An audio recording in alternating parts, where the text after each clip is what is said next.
Hello, welcome to Quack This Way YouTube channel, GuideForDJ.com. This is Dennis here. I'm gonna show you how to do ramp transitions. I'm gonna use Premiere Pro. I'm gonna refer you though to a video that is great to learn in Final Cut. That is something I'm not familiar with on Mac, but this gentleman does a very good job with the overview and does a very good job showing different ways that the transitions and ramping for slow-mo, ramping for speed up can be used in videos. He does a great job. His name is Daniel Schaefer, I believe is how you say his name. I'm gonna refer you to that video. It's awesome. But anyway, let's get started.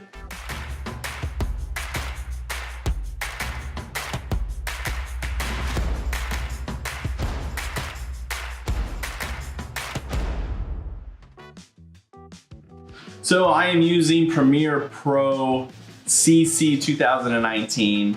I already have a timeline set up from a template that I use. I set up a template for all my videos. It already has like my intro, my outro, everything set up, and I just copy it, change the name, start my next video, start dropping stuff in.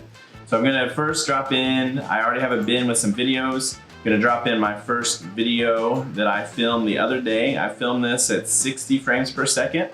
Let's look at it. I know it starts low and sweeps up right away.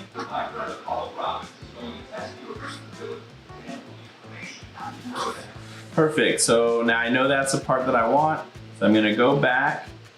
I'm going to go forward until it sweeps up to just turning white. I am going to use the C button, which gives me my cut tool. I'm going to cut right there. Next, I'm gonna drag to my next scene, which I already know where it is. Okay. So I start at the white tile. You go forward a little bit. I've already edited this once, so I'm kind of familiar. Okay, I'm gonna cut it. Or actually, I'm gonna use the Q button on mine for the shortcuts. Q is gonna trim basically the video back to my last cut. Let's go forward and see how it goes. I'm sweeping up to Carlos. Going forward is eating a chicken wing. I'm sure he's gonna be excited to see himself in this video. And then I'm transitioning out to the right. Boom, and I'm going to end that cut. All right. So I'm gonna expand this, zoom in. Let's show you what it looks like without any speed ramp. It's gonna seem like this. Right, boom, looks pretty good already. I'm gonna hit the V button, which is gonna give me back my select tool, which is also this tool right here, select tool. I'm gonna highlight everything, right clicking, and I'm going to unlink, which separates my video and audio. And then I'm going to delete my audio. To make this clip taller so I can modify it, which you can hold here and drag up, or if you hold Alt button and use your wheel on your mouse, it drags it up.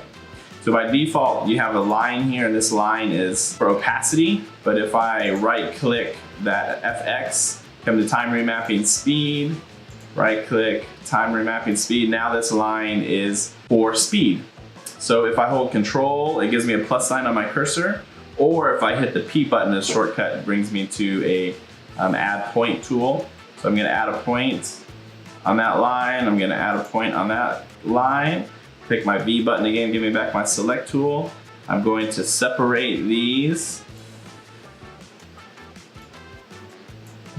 Okay, and then that gives me the ability to ramp up my speed. So I grab the line on the other side, I'm gonna drag it up to 250 or so, which means it's gonna play 250 times faster than its original.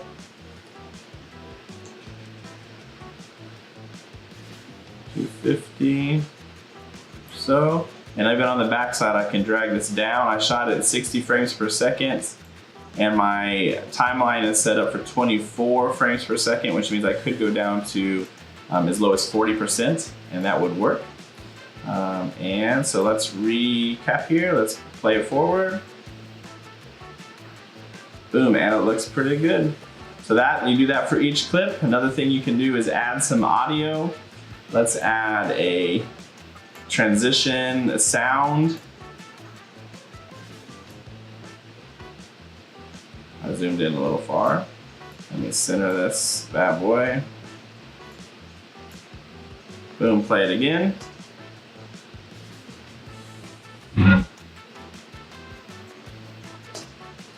It looks amazing.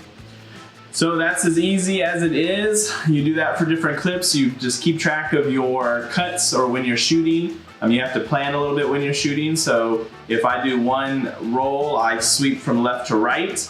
And then I'm obviously exiting out right. And so to connect it to another thing, I'd want to do a similar pattern to another shot. And this is the speed ramp transition. To make it the smoothest as possible, there is a way to kind of curve out your ramp. If you select one of those little brackets, it's gonna give you these little dots. And if I move this dot towards the line, it's gonna curve out my slopes. And that way it's not so jarring. It's more of like an ease in and an ease out, which you'd use for key framing in other scenarios. It's the same idea, ease in and ease out, and that's gonna give you more of a curved line, so it's gonna ramp down slower and kind of slow down how that works. So that's as easy as it is. I'm gonna play a little clip of more than this, where I went through and I used a speed ramp effect for a bunch of different little shots that we took at someone's house. So I hope this helps. It's easy to do, and it's a great way to use a transition to nice and fluid from one shot to another, especially in B-roll sequences or anything like that. Let's watch that footage.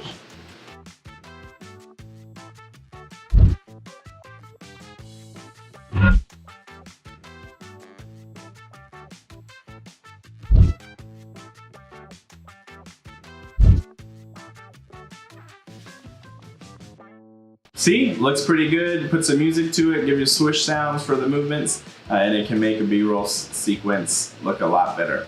I just want to say God bless you. I hope the Lord blesses you, and just stay tuned, subscribe, like the video if you don't mind. It'd be much appreciated. Stick around. I want to encourage you for what God can do in your life and what He has done in mine already, and I know He'll do more. God bless you.